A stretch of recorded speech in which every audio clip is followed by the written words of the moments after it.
আরে বেবি শোনো না আমাদের না ছেলে এগুলো কি করিস? চুপ মানে চুপ চুপ দেখেন সামনে দেখেন ওই দেখেন আপনার হাজবেন্ড আসছে।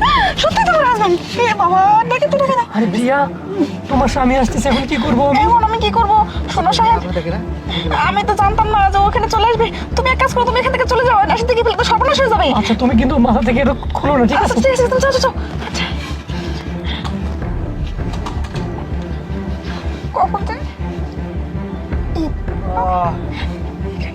আরে ম্যাডাম, আপনার মাথায় পাতিল কেন? হ্যাঁ, আরে কে আপনি এখানে এসে বসছেন? আমি আসছি আমার একটা ডিউটির কাজে এখানে, আর আপনি এই অবস্থায়, মানে বুঝলাম না, পাতিলটা খুলুন। আসলে কি জানেন, আসলে আমি বিউটি পার্লারে গেছিলাম, ঠিক আছে? তো ওখানে বিভিন্ন রকম ফেসিয়াল করা হয়েছে। তো ওনারা বলছে আমার মুখটা সূর্য থেকে, মানে সূর্যের আলো থেকে দূরে রাখতে, যাতে সূর্যের আলো মুখের ওপর না পড়ে, ঠিক আছে? এর জন্যই আর কি আমি এইভাবে